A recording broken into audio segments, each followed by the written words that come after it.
খতিবকে ধরে নিয়ে সীমান্তের অপর প্রান্তে পাচার করে তারপরে বাংলাদেশকে এখানে করতলগত করবার ষড়যন্ত্র করা হবে। যারা বাংলাদেশকে আজও এতটা দুর্বল ভাবে, আমি বলবো তোমরা বোকার স্বর্গে বসবাস করছো। এই যে আমাদের ভাই মসজিদের খতিবকে অপহরণ করা হলো, কারা করলো? এভাবে একে একে আমার বাংলাদেশ থেকে কখনো আমাদের রাজনৈতিক নেতৃবৃন্দকে ধরে নিয়ে যাওয়া হবে, কখনো আমার বাংলাদেশ থেকে মসজিদের ইমামকে ধরে নিয়ে যাওয়া হবে। আজ বাংলাদেশে আমাদেরকে সাম্প্রদায়িক সম্প্রীতির সবক শোনানো হয়।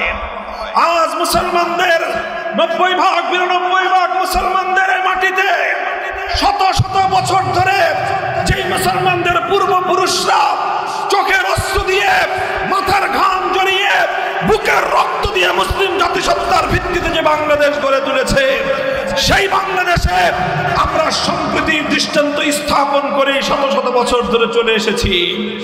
কিন্তু মনে রাখবে, আমরা যেই মদিনা সনদ অনুযায়ী শান্তি প্রতিষ্ঠা করতে জানি, আমরা যেই মদিনা সনদের অনুসরণে সম্প্রীতির নজির স্থাপন করতে জানি, সেই মদিনা সনদের সম্প্রীতির উপর যদি কোনো কুলাঙ্গার আঘাত করে, সে হাত আমরা ভেঙে দিতে জানি, সে হাত আমরা ভেঙে দিতে জানি। আমাদের আশঙ্কা তৈরি হচ্ছে যে এখন বাংলাদেশ এক নতুন বাংলাদেশ হিসেবে উপনীত হওয়ার, একটি নতুন পথে যাত্রা করার, ইসলামের পথে বাংলাদেশ মহাসড়কে যাত্রা করবার প্রস্তুতি গ্রহণ করছে। ইসলামের পথে বাংলার এই অগ্রযাত্রাকে রুখে দেওয়ার জন্য আন্তর্জাতিক পর্যায়ে ইসলাম বিরোধী চক্র বাংলাদেশকে আজ টার্গেটে পরিণত করেছে।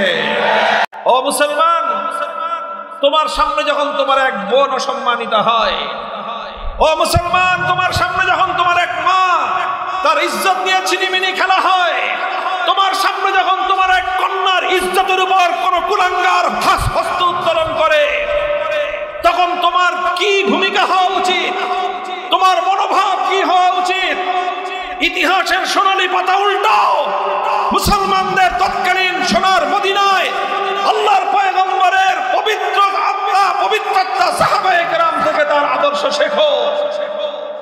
এই দৃশ্য দেখলেন, ইহুদিরা উল্লাসে ফেটে পড়লো, মুসলমানরা লজ্জায় মাথা নত করলেন। এক মুসলিম যুবক তাকিয়ে দেখলেন, কোন দুরাচার ইহুদি এভাবে জনসম্মুখে একজন মুসলিম নারীর ইজ্জত নিয়ে ছিনিমিনি খেলতে পারে। কোনো দ্বিধা করেন নাই, কোনো ফয়সালা জানতে চান নাই, সঙ্গে সঙ্গে কোষবদ্ধ তরবারি উন্মুক্ত করে গোটা বাজারের সমস্ত মানুষের সামনে ইহুদির উপর আক্রমণ পরিচালনা করে তার শিরচ্ছেদ করে দিয়ে এক বোনের ইজ্জত সম্মান এক ভাইয়ের কাছে কতটা বেশি হতে পারে তার প্রমাণ তিনি রাখলেন। বক্তব্য পরিষ্কার, আমরা স্পষ্ট ভাষায় ঘোষণা করতে চাই, আগামীর বাংলাদেশ এমন ভাবেই গড়ে তুলতে হবে, বাংলাদেশে কোন বিদেশি প্রভুর আর কোন দালালি, আর কোন আধিপত্য বাংলাদেশ বরদাস্ত করবে না। আগামীর বাংলাদেশ আমরা সেইভাবেই গড়ে তুলতে চাই। আমার আখেরি পয়গাম, আমার সর্বশেষ কথা, বাংলাদেশ কখনো পূর্ববঙ্গ ছিল, বাংলাদেশ কখনো পূর্ব পাকিস্তান ছিল। আজ 54 বছর ধরে বাংলাদেশ নামে এগিয়ে যাচ্ছি আমরা। এই ইতিহাস প্রমাণ করে, বিগত 200-250 বছরের ইতিহাস, বাংলাদেশ এবং ইসলাম এক সূত্রে গাঁথা। ইসলাম না থাকলে বাংলাদেশ থাকে না। বাংলাদেশের মুসলিম জাতিসত্তার ভিত্তিতে বাংলাদেশের রাষ্ট্র গড়ে উঠেছে। সুতরাং যারা বাংলাদেশে ইসলামের শত্রু, তারাই বাংলার স্বাধীনতার দুশমন।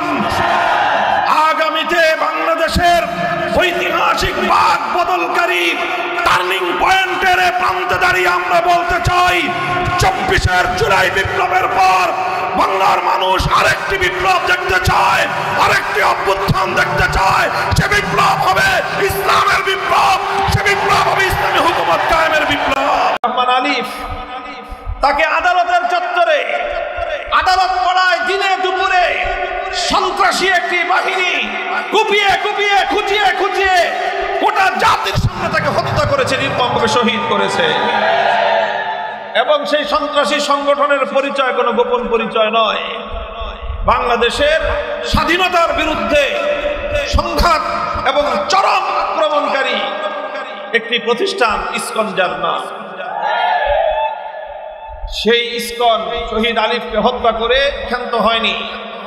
তাদের মাধ্যমে আজ মুসলিম কিশোরীদের গর্ভে, মুসলিম তরুণীদের গর্ভে হিন্দু প্রজন্ম জন্ম দেওয়ার, হিন্দুদের সন্তান জন্ম দেওয়ার এক ভয়াবহ নীল নকশা বাস্তবায়নের জন্য তারা মাঠে নেমেছে।